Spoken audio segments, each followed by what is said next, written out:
नमस्कार, स्वागत है आपका आंख कान खोल के में। मैं हूं आशीष सिंह। आपके लिए लाया हूं देश और दुनिया की खबरें बिना लाग लपेट के। आप बस मेरे साथ 60 मिनट तक बने रहिए आंख कान खोल के। दिल्ली में तेजी से बढ़ रही कोरोना महामारी ने सरकार की चिंता बढ़ा दी है। इसे देखते हुए गृह मंत्री अमित शाह एक्शन में आ गए हैं। कोरोना के लगातार बढ़ रहे मामलों को रोकने के लिए उठाए जाने वाले कदमों को लेकर अमित शाह, केंद्रीय स्वास्थ्य मंत्री हर्षवर्धन, दिल्ली के एलजी अनिल बैजल, मुख्यमंत्री अरविंद केजरीवाल और दिल्ली के स्वास्थ्य मंत्री सत्येंद्र जैन के साथ नॉर्थ बॉर्ड ब्लॉक में अपने कार्यालय में एक अहम बैठक की। आपको बता दें कि गृह मंत्री अमित शाह ने दिल्ली में कोविड-19 के मामले में आई तेजी पर चर्चा की, साथ ही इससे किस तरह से निपटा जाए इस पर भी बातचीत हुई। माना जा रहा है कि त्योहारों को लेकर इस मौसम में लोगों की बढ़ी आवाजाही और लापरवाही की वजह से कोरोना के केस बढ़े हैं। साथ ही आपको बता दें कि बैठक में कोरोना पर लगाम लगाने के लिए उपायों पर चर्चा हुई। सीएम केजरीवाल ने पिछले हफ्ते कोरोना में आए उछाल के लिए प्रदूषण को जिम्मेदार ठहराया।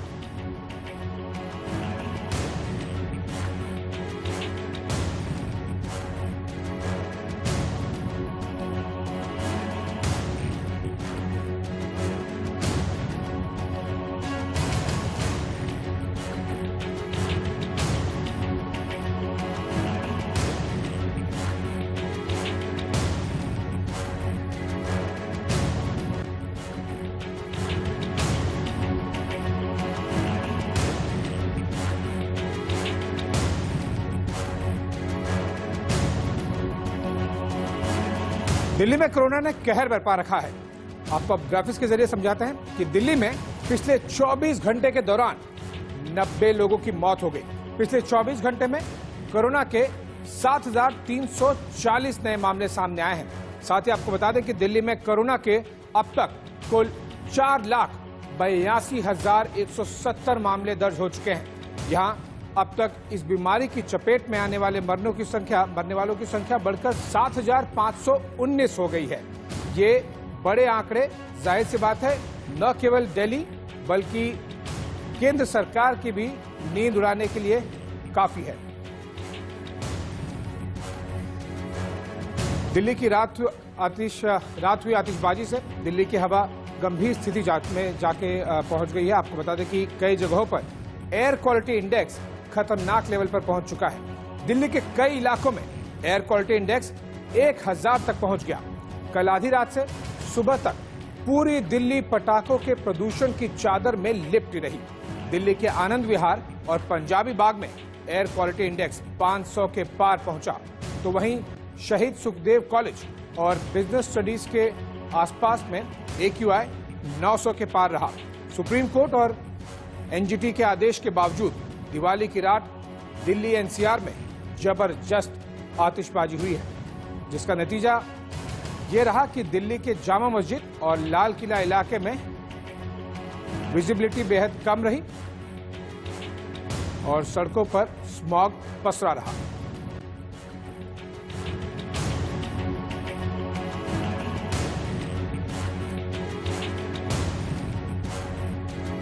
ये वो ताजा तस्वीरें हैं जिससे आपको अंदाजा लग जाएगा कि किस तरह से न केवल दिल्ली बल्कि NCR में भी स्मॉग की चादर छाई रही। और यह हाल दिल्ली के लगभग सभी इलाकों में रहा।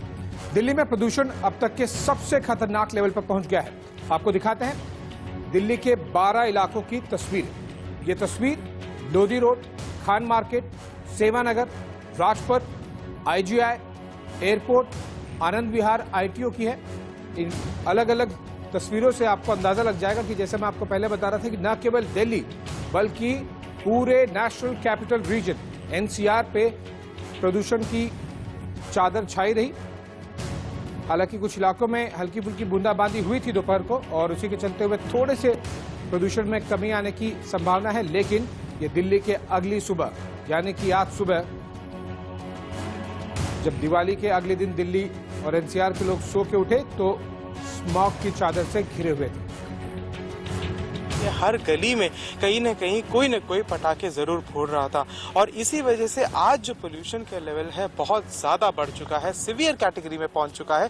कल शाम 7 बजे को ही दिल्ली एनसीआर में जो पोल्यूशन कैटेगरी था वो सीवियर कैटेगरी में पहुंच चुका था और आज भी वो कहीं ना कहीं कंटिन्यू कर रहा है। अब जो पोल्यूशन दिल्ली एनसीआर में अगले कुछ दिन को आपको देखने को मिलेगा, ये पराली की वजह से नहीं, ट्रैफिक की वजह से नहीं, इंडस्ट्रीज की वजह से नहीं, वो इसी वजह से कि जो पटाखे फोड़े गए दिवाली के दिन और जो आपके गलियों में पटाखे फोड़े गए, उसी वजह से अब जो सांस जिस पॉइजनस गैस में आप सांस लेंगे वो कहीं ना कहीं इसकी जिम्मेदारी अब सरकार पे नहीं, अब आप पे पड़ती है। सरकार ने अपनी तरफ से बैन लागू किया पर कहीं ना कहीं वो बैन जो है वो काम नहीं किया या फिर वो सेल उसको ढंग से रोक नहीं पाए। पर फिर भी कहीं ना कहीं लोगों को ये जानना चाहिए, इतनी सारी खबरें चलने के बाद लोगों को ये समझना चाहिए कि इतना कुछ होने के बाद, इतनी सारी पोल्यूशन के बारे में बात करने के बाद भी लोग आगे जाके पटाखे फोड़ रहे हैं और उसके बाद पोल्यूशन और बढ़ा रहे हैं, तो कहीं ना कहीं अब यही माना जाएगा कि गलती आपकी है और सरकार की नहीं। कैमरा पर्सन पवन के साथ मैं आदित्य नायर, इंडिया न्यूज, दिल्ली। लेकिन इस बीच एक अच्छी बात हुई। दिल्ली में बढ़ते प्रदूषण के बीच आज शाम बारिश हुई जिससे हवा में ताजगी थोड़ी बढ़ गई। ये वो ताजा तस्वीरें हम आपको दिखा रहे हैं जो कुछ घंटे पहले दिल्ली में किस तरह से बारिश हुई थी। इससे दिल्ली के कई इलाकों में प्रदूषण के स्तर पर गिरावट दर्ज की गई। इससे पहले रविवार की सुबह दिल्ली एनसीआर में प्रदूषण आपात स्थिति में पहुंच गया था। माना जा रहा है कि बारिश की वजह से हवा थोड़ी बेहतर हो सकती है।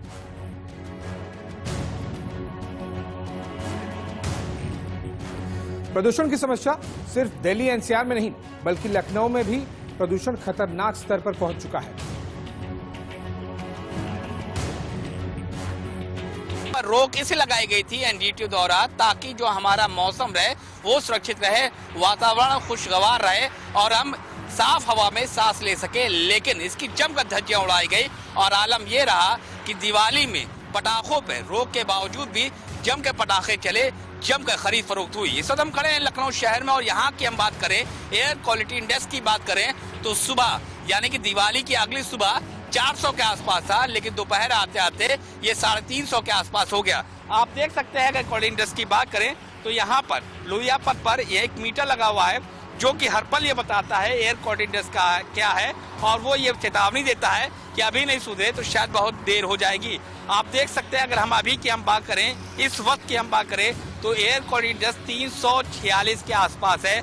आप देख पाएंगे थोड़ी देर में, ये देखिए 346 एयर क्वालिटी इंडेक्स है, खतरे के निशान पर है। ये चेतावनी है कि अभी भी वक्त है, संभल जाइए, चेत जाइए, नहीं तो इस मौसम में आप हवा नहीं ले पाएंगे। और याद करिए लॉकडाउन, जब पहला लॉकडाउन खत्म हुआ था उसके बाद एयर क्वालिटी इंडेक्स पूरे हिंदुस्तान का क्या था, लखनऊ का क्या था, दिल्ली का क्या था और आज दिवाली की अगली सुबह क्या है एयर क्वालिटी इंडेक्स। इससे आप समझ जाएंगे कि पॉल्यूशन हमारे लिए कितना खतरनाक है और अगर कोई उससे हम बचा सकता है तो वो हम खुद है, यानी कि सावधानी है जिससे हम अपने आबो हवा को बेहद खुशनुमा बना सकते हैं, खुशगवार बना सकते हैं और सांस लेने लायक बना सकते हैं।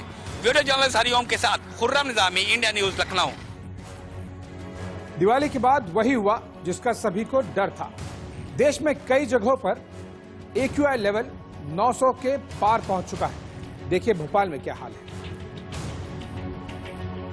खत्म हो चुका है। देर रात तक लोगों ने पटाखे फोड़े, उसका नतीजा ये रहा कि पॉल्यूशन में वृद्धि हुई है। जो एयर क्वालिटी इंडेक्स है वो राजधानी भोपाल का चिंताजनक है, उसको पुअर क्वालिटी दी गई है।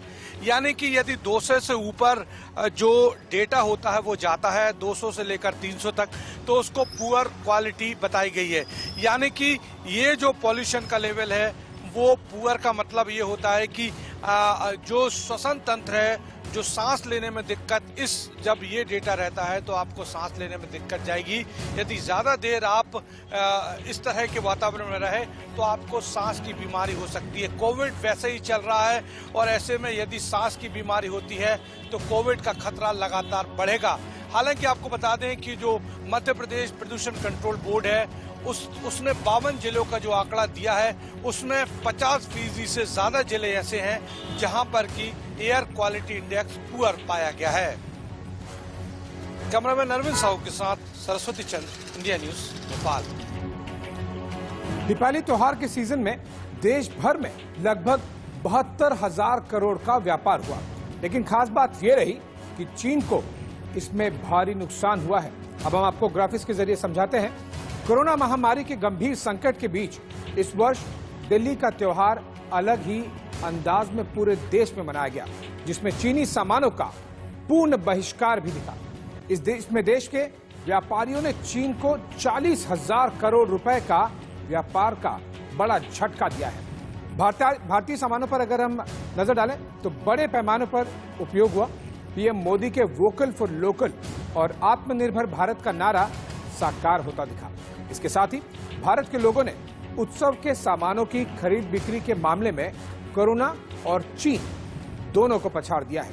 इस बार पटाखे पर बैन लगाने से पटाखों के निर्माणकर्ताओं एवं विक्रेताओं को लगभग 10,000 करोड़ रुपए का व्यापार का नुकसान भी हुआ।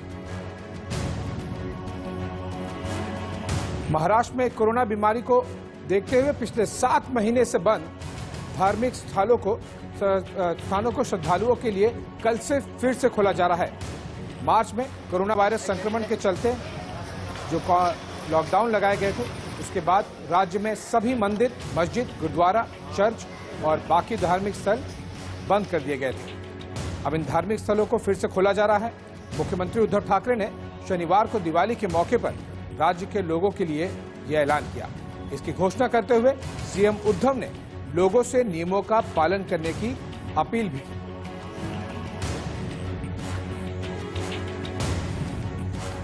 महाराष्ट्र में धार्मिक स्थलों को खोलने की मांग बीजेपी जोर शोर से कर रही थी, लेकिन शिवसेना ने बीजेपी की तरफ से क्रेडिट लिए जाने की कोशिश पर पलटवार किया। सुनिए। मंदिर तो है, सभी प्रार्थना स्थल खुले करने का निर्णय लिया है। कल मुख्यमंत्री साहब ने जो आदेश दिया है उसमें कहा है कि नियमों का पालन वहाँ भी करना चाहिए। मंदिर में हम जूते बाहर निकाल कर जाते हैं, ऐसे ही जाइए, लेकिन मास्क लगाना न भूलिए, ये मैंडेटरी। इसलिए कि भगवान को भी आपकी स्वास्थ्य की चिंता है, आपकी जीवन की चिंता है, इसलिए भगवान आपके ऊपर जो आशीर्वाद दे रहा है, आप उसका मिसयूज मत करिए। इस बीच महाराष्ट्र में मंदिर खोले जाने के फैसले का पूजा सामग्री के दुकानदारों ने स्वागत किया है। सिद्धिविनायक मंदिर के पास पूजा सामग्री बेचने वाले दुकानदार मंदिर खोले जाने से खुश हैं। उन्होंने मुख्यमंत्री उद्धव ठाकरे को धन्यवाद कहा। महाराष्ट्र में करीब 7 महीने बाद धार्मिक स्थल खोले जा रहे हैं। सबसे इम्पोर्टेंट बात यह है कि सिद्धिविनायक गणपति मंदिर न्यास की तरफ से आप सबका स्वागत करते हुए महाराष्ट्र राज्य के मुख्यमंत्री आदरणीय उद्धव साहब ठाकरे ये दिवाली के मौके पे उन्होंने एक अच्छी खुशी हमें सभी को दी है। दिवाली का उपहार दिया है सीएम उद्धव ठाकरे ने। ये कहना है ये सभी दुकानदारों का जो पूजा की सामग्री रखते हैं। और इस वक्त हम सिद्धिविनायक मंदिर के ठीक पास में मौजूद हैं। यहाँ पे आप देख सकते हैं कितने प्रकार की पूजा की सामग्री रखी गई और कई वर्षों से यहाँ पर ये दुकानें हैं और कभी इन दुकानों में लबालब भीड़ हुआ करती थी, लेकिन पिछले 7 से 8 महीनों में यहाँ सन्नाटा पसरा हुआ था। यहाँ पे बिक्री तो थी नहीं, लेकिन आमदनी पर भी यहाँ पर जोर देने की बात आती है। और आप नज़र डालिए इन बोर्ड्स पर, यहाँ पर आपको मैं एक बार पढ़ के बता देना चाहती हूँ। इन्होंने लिखा है नो मास्क नो एंट्री। ये सबसे महत्वपूर्ण है। आप ये मुंबई के कई इलाकों में, कई जगहों में, बस स्टॉप पर, रेलवे स्टेशन पे पढ़ सकते हैं। नीचे गौरतलब की बात है, ये नीचे ध्यान देने वाली बात है। Thanks to chief minister Uddhav Thackeray from Siddhivinayak flowers Sangh. अब ये फ्लावर स्टाफ ने भी शुक्रिया अदा किया है मुख्यमंत्री उद्धव ठाकरे का। सर ये बताइए 7-8 महीने ये कैसे बीते, सबसे पहले ये जानना चाहिए। 8 महीने तो दुकान बंद ही था, अब 1 महीने हमने चालू किया है। अभी कुछ भी नहीं, हमारा सेल 10% 90% डाउन हो गया है। हम 10 साल पीछे गए हैं। देखो अभी कल से क्या होता है, कैसे होता है। इसके लिए हमने सैनिटाइजर सब भाविकों के लिए सब अरेंजमेंट करके रखी है। उन्हें आने के लिए कोई तकलीफ नहीं। जो मंदिर पुलिस जो गाइडलाइन है वो हम चलेंगे, उसी तरह से हम सब कार्य करेंगे। आप में भी खुशी की लहर दौड़ी होगी जब पता चला होगा कि मंदिर फाइनली खुलने वाले हैं महाराष्ट्र में, मुंबई में। मुझे लगा मैं 10 साल छोटा हो गया। जब मैंने सुना उद्धव जी ने डिक्लेयर किया कल से मंदिर चालू होगा, तो मैं 10 साल बड़ा ऐसा लग रहा है मैं भी जवान हो गया हूँ। तेजी आ गई मेरे में, जो मैं एकदम ढीला हो गया था। अच्छा सर, कितने वर्षों से, ये तो मैं बहुत वर्षों से देखती आ रही हूँ, आप दर्शकों के लिए बताइए कितने वर्षों से ये 25 साल से शौक है। 25 साल से। हाँ, तो देखिए 25 साल से ये सिद्धि विनायक मंदिर के समीप ये जो दुकान है, आप समझ सकते हैं इनके लिए इनकी आमदनी, रोजी रोटी, इनका जरिया, हर चीज़ अब ये दुकान पर कितना कुछ निर्भर करता है। मिठाई से लेकर हर प्रकार की पूजा सामग्री, तोरण, चंदन, सब कुछ यहाँ पर मिलेंगे। और ऐसे ही सर आपका नाम बताएं। मिस्टर विजय हनेकर। विजय जी के जैसे ही यहाँ पर 2 से 3 दुकानें आपको और नजर आने वाली, और यहाँ पर सभी लोगों ने, जैसे अभी जो फ्लावर स्टाफ हैं, सभी ने शुक्रिया अदा किया है। और इन विजय जी जैसे 2-3 दुकानें हैं, हर दुकानों में आपको केवल ये बोर्ड नजर आएगा जहाँ पे तहे दिल से शुक्रिया किया जा रहा है महाराष्ट्र के चीफ मिनिस्टर का। ये मानो दिवाली का उपहार है विजय जी जैसे तमाम लोगों के लिए। कैमरा पर्सन राजू के साथ श्वेता वर्मा, इंडिया न्यूज, मुंबई।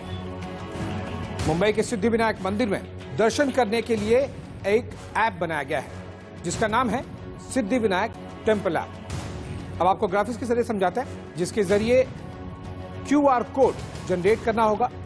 उसी कोड के जरिए मंदिर में दर्शन करने के लिए एंट्री मिलेगी। फेस मास्क और बॉडी टेम्परेचर ठीक रहने पर ही मंदिर में दाखिल होने के लिए एक्सेस गेट खुलेगा। साथ ही आपको ग्राफिक्स में ये भी समझ में आएगा कि कल से हर घंटे 100 लोगों को दर्शन करने का मौका दिया जाएगा। एक दिन में कुल 1000 लोगों को दर्शन करने का मौका दिया जाएगा। 4-5 दिन में हालात को सही तरीके से समझने के बाद श्रद्धालुओं की संख्या बढ़ाई जा सकती है।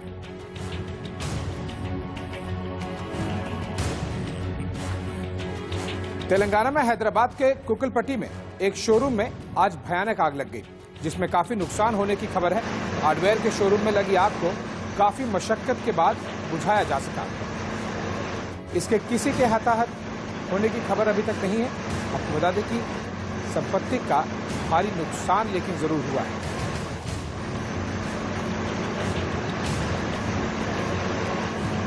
ये वो तस्वीरें हैं हैदराबाद की कुकलपट्टी के। आपको इन तस्वीरों में नजर आएगा कि जो दमकल के कर्मचारी हैं उन्हें भी काफी ज्यादा दिक्कत हुई इस आग को पूरी तरह से काबू पाने के लिए, लेकिन इसमें अच्छी खबर ये रही कि कोई हताहत नहीं हुआ, लेकिन शोरूम में आग लगने की वजह से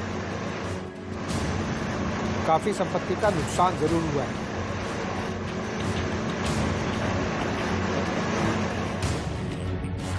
बिहार विधानसभा चुनाव और यूपी उपचुनाव में जीत के बाद यूपी के सीएम योगी आदित्यनाथ उत्तराखंड के दौरे पर हैं। इस दौरान वो केदारनाथ और बद्रीनाथ धाम के दर्शन करेंगे। सीएम योगी दोपहर बाद देहरादून के जॉली ग्रांट एयरपोर्ट पहुंचे, जहां उत्तराखंड के चीफ मिनिस्टर त्रिवेंद्र सिंह रावत ने उनका स्वागत किया। सीएम योगी ने केदारनाथ यात्रा से पहले ट्वीट करके बताया था कि देवभूमि उत्तराखंड के 2 दिवसीय प्रवास के बीच श्री केदारनाथ और श्री बद्रीनाथ धाम की यात्रा का विचार अलौकिक सुख की अनुभूति प्रदान कर रहा है। सीएम योगी का उत्तराखंड में 2 दिन का कार्यक्रम है। सीएम योगी के साथ उत्तराखंड के सीएम त्रिवेंद्र सिंह रावत भी केदारनाथ और बद्रीनाथ धाम का दर्शन पूजन करेंगे।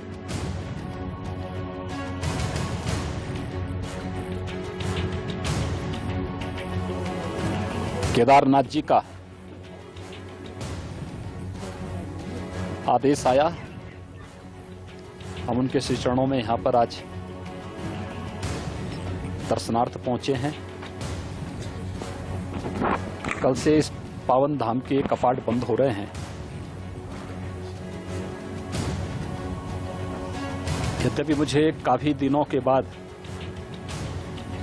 उत्तराखंड आने का और 11-12 वर्ष के बाद केदारनाथ जी के दर्शन करने का सौभाग्य प्राप्त हो रहा है। ब्रेक के बाद आपका स्वागत है और अब एक ब्रेकिंग न्यूज आ रही है। आपको बता दें कि नीतीश से मिलने तारकिशोर प्रसाद पहुंचे हैं। बीजेपी विधायक दल के नेता हैं तारकिशोर प्रसाद। डिप्टी सीएम बनाए जाने की चर्चा है इनकी। तो जो 2 उप मुख्यमंत्री वाला फॉर्मूला था वो आगे बढ़ता हुआ दिख रहा है। बीजेपी विधायक दल के नेता हैं तारकिशोर प्रसाद और साथ ही साथ रेणु देवी यानी कि उप नेता, उन दोनों को उप मुख्यमंत्री बनाए जाने की चर्चा चल रही है।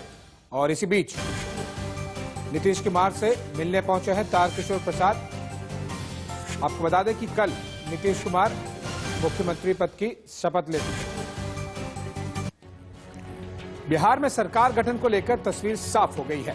आज नीतीश कुमार ने राज्यपाल से मुलाकात की और सरकार गठन का दावा पेश किया और कल वो 7वीं बार मुख्यमंत्री पद की शपथ लेंगे। नीतीश कल सीएम पद की शपथ लेने वाले हैं, लेकिन डिप्टी का पेच फंसा हुआ है क्योंकि माना जा रहा है कि डिप्टी सीएम की रेस से सुशील मोदी आउट हो चुके हैं। तारकिशोर प्रसाद, रेणु देवी समेत 4 अन्य नाम रेस में आगे चल रहे हैं।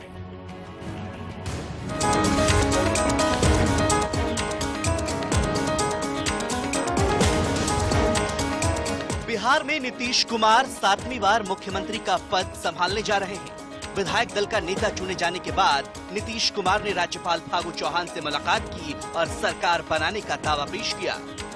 नीतीश के साथ हम पार्टी के मुखिया जितन राम मांझी, विकासशील इंसाफ पार्टी के मुखिया मुकेश सहनी भी राज्यपाल से मिले।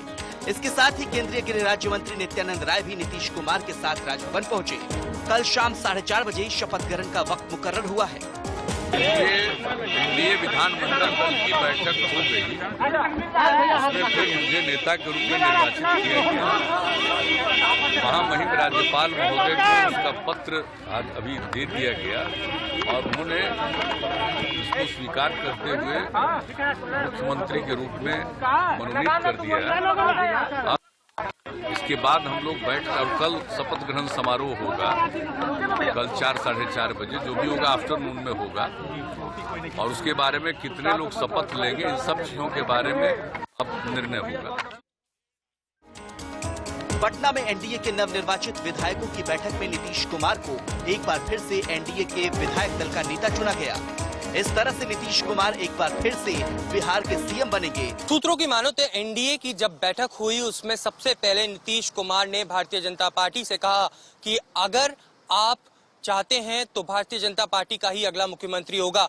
राजनाथ सिंह के आग्रह करने पर नीतीश कुमार ने उनकी बात मानी और कहा कि मैं एनडीए के नेता के तौर पर आगे का पदभार संभाल लूंगा और उन्होंने भारतीय जनता पार्टी का शुक्रिया किया। लेकिन किस तरीके से बिहार सरकार आगे बनेगी, क्या कुछ गठबंधन होगा, क्या कितने पोर्टफोलियोज किसके हाथों में होंगे, इस बात की सूचना हमारे सूत्रों ने हमें दी। साफ तौर पर कहा जा रहा है कि 18 से 20 बीजेपी कोटे के मंत्री, 10 से 12 जेडीयू कोटे के मंत्री, एचएएम से 1 मंत्री और वीआईपी से 1 मंत्री बिहार के अगले मंत्रिमंडल में शामिल हो सकते हैं। केंद्रीय पर्यवेक्षक राजनाथ सिंह ने एनडीए विधायक दल की बैठक में नीतीश कुमार के नाम की घोषणा की। एनडीए की इस बैठक में सभी 4 घटक दल मौजूद रहे। इस बार चुनाव में एनडीए में शामिल बीजेपी, जेडीयू, हम और वीआईपी के 125 विधायक चुने गए हैं। ऐसा है कि आज एनडीए विधायक दल के नेता का निर्वाचन हुआ है और श्री नीतीश कुमार जी सर्वसम्मत एनडीए विधायक दल से नेता निर्वाचित। भारतीय जनता पार्टी के भी विधायक दल के नेता के रूप में श्री तारकिशोर जी निर्वाचित हुए और उप नेता के रूप में श्रीमती रेणु कुमारी अब वो फैसला जब होगा तो आपको जानकारी इसकी मिल जाएगी। आइए आपको बता दें कि नीतीश कुमार ने कब कब बिहार की जिम्मेदारी संभाली है। नीतीश कुमार पहली बार 3 मार्च 2020 को मुख्यमंत्री बने, जबकि दूसरी बार 24 नवंबर 2005 को सीएम पद की शपथ ली। इसके बाद 26 नवंबर 2010 को नीतीश कुमार तीसरी बार बिहार के मुख्यमंत्री बने। चौथी बार 22 फरवरी 2015 को बिहार में नीतीश कुमार ने मुख्यमंत्री पद की शपथ ली। 5वीं बार 20 नवंबर 2015 को एक बार फिर नीतीश कुमार ने बिहार की बागडोर संभाली। नीतीश कुमार 6ठी बार 27 जुलाई 2017 को मुख्यमंत्री बने और अब 16 नवंबर 2020 को एक बार फिर नीतीश कुमार 7वीं बार बिहार की जिम्मेदारी संभालने जा रहे हैं। Bureau report, India news.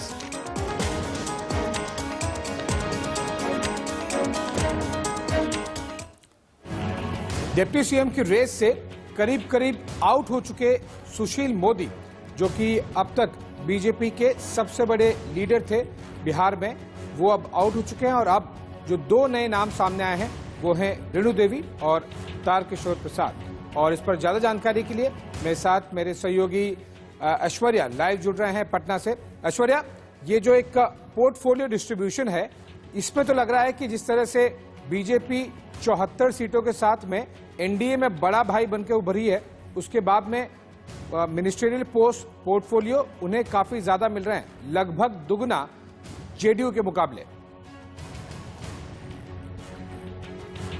देखिए, शुरू से ही भारतीय जनता पार्टी यही चाहती थी, क्योंकि एनडीए की सबसे बड़ी पार्टी उभर के आई थी और बिहार के अंदर 2 डिप्यूटी चीफ मिनिस्टर के साथ एक बिहार असेंबली का स्पीकर की पोजीशन बिहार में वो चाहती थी।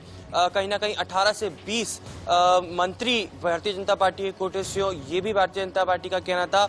सीएम भले ही नीतीश कुमार हो, लेकिन कहीं ना कहीं मंत्रिमंडल के अंदर भारतीय जनता पार्टी की पकड़ हो और जो रिमोट कंट्रोल हो वो दिल्ली में हो। इस बात के लिए भारतीय जनता पार्टी ने साफ तौर पर मैसेज कन्वे करने की कोशिश करी थी। जब राजनाथ सिंह पटना आज लैंड हुए और उन्होंने साफ तौर पर यहाँ पर देवेंद्र फडणवीस से लेकर तमाम यहाँ के लोकल नेताओं से भी बात करी, तो एक मैसेज था कि वो चाहते हैं कि सुशील कुमार मोदी कहीं ना कहीं दिल्ली रवाना हो जाएं और जो यहाँ के लोकल पॉलिटिशियन से, जो यहाँ के स्टेट पॉलिटिशियन से, उनको कहीं ना कहीं बढ़ावा देकर डिप्यूटी सीएम की पद उनको दिया जाए। ऐश्वर्या, कहीं ना कहीं तो छोड़िए, हर जगह लगभग बीजेपी डोमिनेटिंग पार्टी एनडीए में दिखाई दे रही है। जब हम बिहार सरकार की बात करें, चाहे वो मिनिस्ट्रियल पोर्टफोलियो का डिस्ट्रीब्यूशन हो या फिर 2 डेप्यूटी चीफ मिनिस्टर यानी कि उप मुख्यमंत्री, ऐसा क्या हुआ ऐश्वर्या कि सुशील मोदी को बाहर का रास्ता देखना पड़ा? देखिए, साफ तौर पर एनडीए के अंदर नीतीश कुमार चाहते थे कि उनके साथ डिप्यूटी सीएम की पोस्ट पर सुशील कुमार मोदी ही रहें, क्योंकि नीतीश कुमार और सुशील कुमार मोदी की जोड़ी हमेशा से बिहार के अंदर हिट रही है। लेकिन बिहार में एक बदलाव चाहता था भारतीय जनता पार्टी का शीर्ष नेतृत्व, और इसके अलावा भारतीय जनता पार्टी ये भी चाहती थी कि अगर आने वाले समय में सुशील कुमार मोदी को दिल्ली में कैबिनेट पोस्ट दी जाए तो यहाँ पर कोई ऐसा व्यक्ति होना चाहिए जो आगे चल के सरकार संभाल सके, क्योंकि बीजेपी शुरू से ही नेगोशिएशंस के मूड में थी और हमेशा से जेडीयू से नेगोशिएट करने के लिए क्या वो एक चाल चली जाए, क्या वो एक स्टेप लिया जाए, उसी के चलते ये एक स्टेप भारतीय जनता पार्टी ने लिया है, जहां पर 2 डिप्यूटी सीएम जो सीधा का सीधा दिल्ली से अपनी बातचीत रखेंगे और दिल्ली से पूरी रिमोट कंट्रोल रहेगा उनका। और इसके अलावा बिहार के स्पीकर भी है भारतीय जनता पार्टी के, और 18 से 20 मंत्री, यानी एक बहुत बड़ा एक कोटा होगा जो मंत्रिमंडल संभालेगा। तो कहीं ना कहीं बीजेपी ने जो स्ट्रैटेजी थी वो अपनाई। अब देखना होगा कि भले ही सुशील कुमार मोदी को दिल्ली तलब किया जाता है और दिल्ली में कोई पोजीशन दी जाती है नहीं, लेकिन नाराज देखे वो अपने ट्वीट में, जो उन्होंने ट्वीट किया उनमें साफ तौर पर उन्होंने कहा कि भले ही 40 साल में भारतीय जनता पार्टी में मैंने अपनी सेवाएं दी हो, लेकिन इस पद छोड़ने की वजह से मुझे भारतीय जनता पार्टी के कार्यकर्ता से कोई नहीं हटा सकता, कोई नहीं छीन सकता। एक नाराजगी जरूर है सुशील कुमार मोदी के जहन में। ऐश्वर्या, कामेश्वर चौपाल, संजय जायसवाल, तारकिशोर प्रसाद और रेणु देवी, ये 4 नाम चल रहे हैं बीजेपी की तरफ से जो उप मुख्यमंत्री बनाए जा सकते हैं। इनके बारे में थोड़ा सा हमारे दर्शकों को बताएं कि किसकी क्या खासियत है और क्यों वो अमित शाह, जेपी नड्डा और पीएम मोदी की नजर में 2 उप मुख्यमंत्री, इन चारों में से ही कोई बन सकता है। देखिए, आज जब भारतीय जनता पार्टी के विधायक दल की बैठक हुई तो उसमें ताजकिशोर यादव को विधायक दल का नेता चुना गया, उपनेता के तौर पर रेणु देवी को चुना गया, और ये कयास लगाए जा रहे थे कि जो 2 डिप्यूटी सीएम बनेंगे वो इन्हीं दोनों की पोजीशंस होंगी। लेकिन अभी भी कहीं ना कहीं ये पूरा मामला शांत नहीं हुआ है, डिप्यूटी सीएम्स का ऐलान नहीं किया है। याद करिए, जब राजनाथ सिंह राजभवन से निकले तो उनके ठीक बगल में सुशील कुमार मोदी बैठे थे, और जब उनसे पूछा गया कि कौन डिप्यूटी सीएम होंगे तो उन्होंने साफ तौर पर कह दिया कि ये समय बताएगा और हम आपको सही समय पर बताएंगे। इसके अलावा जो रेस में चल रहे हैं नित्यानंद राय, जिन्होंने काफी सालों से बिहार में काम किया है और बिहार राजनीति में सक्रिय रहे हैं, अमित शाह के खास रहे हैं, आरएसएस में भी उनकी अच्छी पकड़ रही है, उनका नाम भी आगे चल रहा है। संजय जायसवाल एक नाम जो लगातार सामने आ रहा है, भारतीय जनता पार्टी के बिहार के स्टेट प्रेसिडेंट रहे हैं, उन्होंने बिहार इलेक्शंस में काफी काम किया है और आज नीतीश कुमार के साथ राजभवन जाते हुए भी दिखे। जब नीतीश कुमार ने सरकार बनाने का फैसला किया। इसके अलावा एक बेहद महत्वपूर्ण नाम जो सामने आया है वो साफ तौर पर दर्शाता है कि जब 1989 से राम मंदिर आंदोलन की जो नींव रखी गई उसमें सबसे पहला पत्थर उन्होंने रखा। तो कई नाम हैं, लेकिन इस बात का फैसला देवेंद्र फडणवीस को करना है, क्योंकि वो भी लगातार सीएम आवास के अंदर मौजूद थे और अभी भी ये मीटिंग लगातार चल रही है। हमें बताया गया है कि तेज प्रकाश यादव और रेणु देवी इस समय मुख्यमंत्री आवास पहुंचे हैं और नीतीश कुमार से उनकी मुलाकात चल रही है। जी, जैसे कि आपने बताया कि सुशील मोदी का एग्जिट बिहार से हुआ है, लेकिन चांसेस बताए जा रहे हैं कि शायद वो दिल्ली में अकोमोडेट कर लिए जाए। ऐश्वर्या, उनका ट्वीट की अगर हम लास्ट लाइन देखें तो ऐसा लग रहा है कि काफी नाराज है वो, और कोई प्लान नहीं लग रहा है बीजेपी सेंट्रल कमेटी का कि उन्हें किसी तरह से पटना से दिल्ली में अकोमोडेट कर लिया जाए। ऐसे में काफी ज्यादा नाराज है वो। क्या उन्हें किसी तरह की मंत्री की भी पोस्ट नहीं दी जाएगी?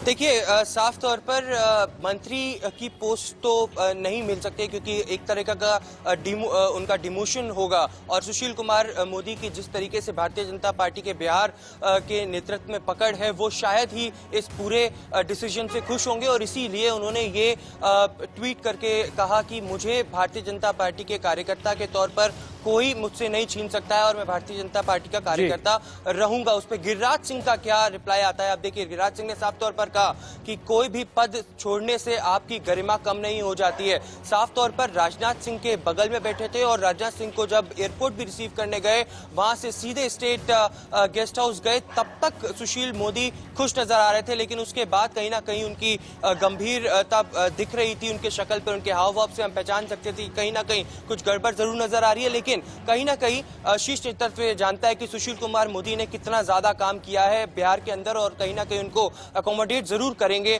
जब कैबिनेट रीशफल होगा केंद्र सरकार में। बिल्कुल ऐश्वर्या, आप हमारे साथ में बने रहिए। अब हम ग्राफिक्स के जरिए दर्शकों को इस स्टोरी के कुछ और पहलू समझाते हैं। तारकिशोर प्रसाद बीजेपी विधानमंडल दल के नेता चुन लिए गए हैं। इनके साथ रेणु देवी को उपनेता चुना गया है। अब आप ग्राफिक्स के जरिए देखिए कि किस तरह से तारकिशोर प्रसाद कटिहार से बीजेपी के विधायक हैं और पार्टी के पुराने नेता हैं, और साथ ही साथ तारकिशोर प्रसाद वैश्य समाज से आते हैं। वहीं रेणु देवी बतिया से चौथी बार विधायक बनी है। नोनिया समाज से आने वाली रेणु देवी एक तो महिला है, दूसरे अति पिछड़े वर्ग की हैं। चर्चा गर्म है कि दोनों को डिप्टी सीएम पद की जिम्मेदारी दी जा सकती है। तो इन दोनों के बारे में, जो कि सबसे बड़े और सबसे चर्चित नाम है उप मुख्यमंत्री पद के लिए बिहार में, उनके बारे में ये डिटेल्स है, और काफी एक अहम सोची समझी पॉलिटिकल प्लानिंग है कि किस तरह से इनको और किस वजह से उप मुख्यमंत्री बनाया जाए। इस कार्यकाल में विधायक दल के नेता के रूप में एक बड़ा दायित्व मिला है, और उस दायित्व का निर्वहन हम बेहतर ढंग से करेंगे। जो संसदीय मेरा अनुभव रहा है उसका लाभ मिलेगा, और फिर जो दल और हमारे जो नेता हैं उनके साथ बेहतर ढंग से काम करेंगे। 8 से मैं काम करती हूँ, 5 बार मैं विधायक हो रही। बीच में जो छठी बार होती, बीच में मैंने 1640 वोट से 64,500 वोट लाके मैं पिछली 15 में हारी थी। मैं 2007 से 10 तक मैं मंत्री जब रही तो उस समय भी बखूबी जो भी हमें विभाग मिला कला संस्कृति, मैंने ईमानदारी से काम की है। तो हम काम करते रहे, और राष्ट्रीय उपाध्यक्ष के नाते मुझे देश भर में जाने का मौका मिला, काम करने का मौका मिला। बेटी बचाओ बेटी पढ़ाओ के नाते भी मैं काम करती रही, और अपने बिहार में भी अब हमसे जो भी संभव है हम काम करते रहते हैं। इसलिए हम कार्यकर्ताओं को कोई बात नहीं है, आप जहाँ भी रखिएगा वहाँ बखूबी हम लोग काम करेंगे। तो ऐश्वर्या हमारे साथ में अभी भी बने हुए हैं। ऐश्वर्या, ये जो 2 नाम और इनके बारे में इनकी प्रोफाइल हमने दर्शकों को बताई, काफी क्लियर है कि बीजेपी लगभग हर वर्ग का एक रिप्रेजेंटेशन, एक चेहरा बिहार के मंत्रिमंडल में लाना चाहती है। काफी ज्यादा फायदा और काफी दूर की सोच इन 2 चेहरों के साथ में बीजेपी को होती हुई दिखाई दे रही है। बिल्कुल, मंत्रिमंडल किस तरीके का होगा इसकी पूरी रूपरेखा देवेंद्र फडणवीस, भूपेंद्र यादव और राजनाथ सिंह द्वारा तैयार की गई थी, और इसी वजह से कहीं ना कहीं राजनाथ सिंह के जाने के बाद देवेंद्र फडणवीस ने 2 से 3 घंटे का समय भी मुख्यमंत्री आवास पर गुजारा।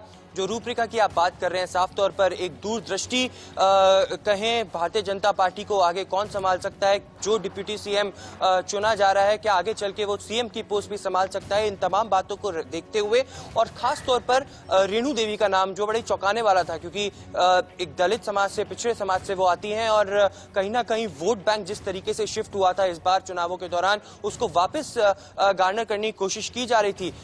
जिस नाम की हम बात कर रहे थे, एक हिंदुत्व छवि की बात भारतीय जनता पार्टी ने करी थी, कामेश्वर चौपाल, वो शायद कहीं ना कहीं नीतीश कुमार को नहीं भाते और इस पर भी कहीं ना कहीं चर्चा हुई थी और तभी कहीं ना कहीं जाकर उनका नाम पीछे हटा, वरना वो रेस में सबसे आगे चल रहे थे। तो तमाम प्रयासों को और तमाम चीजों को देखते हुए इस मंत्रिमंडल का गठन होना है। एक और चीज जो हमें सामने देखने को कल मिल सकती है, सूत्र हमें साफ तौर पर बता रहे हैं कि इस पूरे मंत्रिमंडल में 30% से लेकर 35% तक युवा मंत्रियों को भी बनाया जाएगा, भले ही वो वीआईपी, हम, जेडीयू या बीजेपी से होंगे, क्योंकि युवाओं को वो लोग युवाओं को ज्यादा प्रेफरेंस देने की कोशिश कर रहे हैं।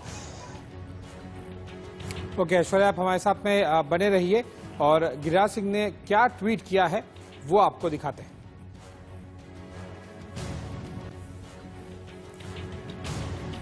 सुशील मोदी का पत्ता साफ होने के बाद का संकेत तब और पुख्ता हो गया जब गिरिराज सिंह ने ट्वीट किया। ये ट्वीट आपको इस ग्राफिक्स पे दिखाई देगा और उन्होंने लिखा है, आदरणीय सुशील जी, आप नेता हैं, मुख्यमंत्री का पद आपके पास था, आगे भी आप बीजेपी के नेता रहेंगे, पद से कोई छोटा बड़ा नहीं होता।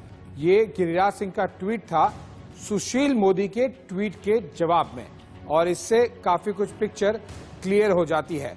ऐश्वर्या, वापस आपके पास आना चाहूंगा और इस पूरे जो ग्राउंड अगर हम अंडरस्टैंडिंग करें, पटना और दिल्ली वाला कनेक्शन हम समझने की कोशिश करें, गिरिराज सिंह ने जिस तरह से सुशील मोदी को एक इंडिकेशन दे दी है, बहुत चांसेस कम लग रहे हैं कि सुशील मोदी को या पटना या दिल्ली दोनों में से कहीं भी अकोमोडेट नहीं किया जाएगा। बिल्कुल साफ तौर पर, क्योंकि नीतीश कुमार शुरू से ही चाहते थे कि वो सुशील कुमार मोदी के साथ ही उनकी टीम बनी रहे, सुशील और नीतीश की जोड़ी बिहार में हिटे, इस तरीके के नारे भी कई बार हमें इलेक्शन कैंपेनिंग में देखने को मिले। अब जब बीजेपी ने साफ तौर पर ये कह दिया कि हम एक चेंज ऑफ गार्ड की तरह ये पूरा का पूरा परिवर्तन कर रहे हैं, सुशील कुमार मोदी को ये बात कन्वे की गई, तो उन्होंने ये ट्वीट किया और उसके जवाब में गिरिराज सिंह का ये ट्वीट देखिए, साफ तौर पर कहा है कि अगर आप किसी पद से जाते हैं तो इसमें आपकी गरिमा कम नहीं होती है। लेकिन कहीं ना कहीं ये बात सेंट्रल लीडरशिप बीजेपी की भी जानती है कि सुशील कुमार मोदी का पद क्या है आज। जी बिल्कुल ऐश्वर्या, आप नजर बनाए रखिएगा इन सारे डेवलपमेंट्स पर। कल नीतीश कुमार की वापस एक बार मुख्यमंत्री पद की शपथ कार्यक्रम भी है, हम आपके पास वापस आते रहेंगे, लेकिन